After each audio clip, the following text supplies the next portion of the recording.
Hey everybody, Dimitri here with Surg Supply, and I'm standing in front of our dimmer switch kit. We're very excited to show you some improvements we've made to this in the last year or so. Without further ado, let's dig right in.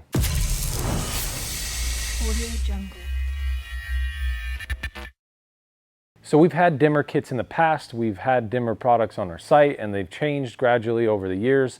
It's just an evolution based on feedback from professionals, feedback from upfitters, and feedback from you guys. This kit looks quite a bit different than other kits.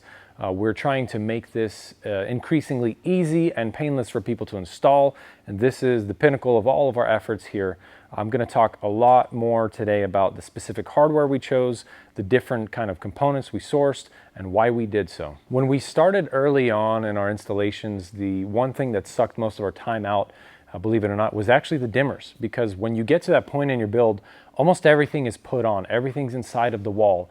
And if you have anything wrong with your circuit, you need to troubleshoot anything, and your dimmers are already installed, you are SOL. I don't need to tell you what that means. You probably know what it feels like if you've ever been in that situation. That's what makes this kit beautiful. It's very easy to install, it's very fast, and it's very serviceable if anything goes wrong. Now what I have in front of me here is the main body of your dimmer switch assembly. I've only got 2 on this one, but our site has 3, 4, or even more. You can click the link in the description to see the different options, but let me tell you why this part is special.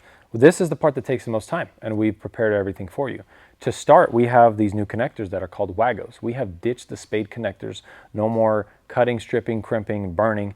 These guys are just lever activated. They snap right on and you're done. You'll notice we also bring the powers and grounds together, so you don't need to wrestle around with what's in, what's out. It's already done for you. All you need to do is put your power and ground lead in, close these levers, and you're done. Now the next thing to cover is actually the plate here. We decided to side with our outfitters, our customers, and keeping things simple. Simplicity is king here.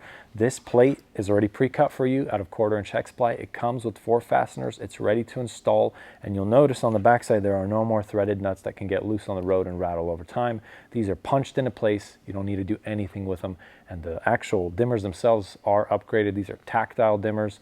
Tap to turn on, tap and hold to dim, tap to turn off, and you're done. So our puck lights themselves haven't changed much, but there's a couple little hidden features that not a lot of people know about. Number one question we get on these, can I get them in black? We don't order them in black, but guess what? These are removable. You can go ahead and paint these, thread them right back on.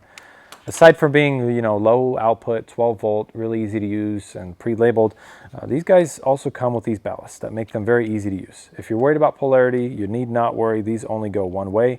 They pop in, they don't come out. You can put up to 6 in one, and then you're done. Now, once your puck lights are all in your ballast and you're ready to go, you just take one of your WAGOs, put it in the right place, lever down, and you're finished with your wiring. Plus, it makes it really easy to go back and service later. All right, so I've walked you through the 2, I walked you through the 3, and believe it or not, we've got a quadruple sitting in our van now. So I'm gonna walk you guys in there. I'm gonna show you how it looks like when it's done, when it's installed, how it works, and more importantly, how to troubleshoot it when things go wrong. All right. Now we're in the van. As you can see, I have a dimmer plate mounted here. This is a 4-zone plate, 4 dimmers, 4 different zone of lights. Reason being, we didn't want to put the ceiling and the cabinets all in one kind of place. So the back 2 are for the ceilings, and then the front 2 are for the upper cabinets. How you decide to do this is up to you, but this is what you can expect when it's inside the vehicle. We include 4 fasteners with every plate. These are going to be our standard number 8 screws with finish washers in black to match the black hex.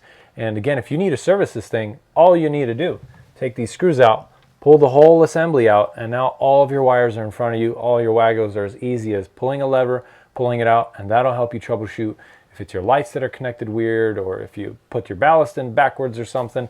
It's much easier to do in here than having to pull this upper cabinet out, pry the walls down, reach out from the back, and work from there. This is just a much faster way to do it. That's why we use it and why we know you're going to love it. So if you're interested in learning more or seeing the 2, 3, 4 zone, click the link in our description. We have those on our site ready to go now. And without further ado, thanks for watching and happy building.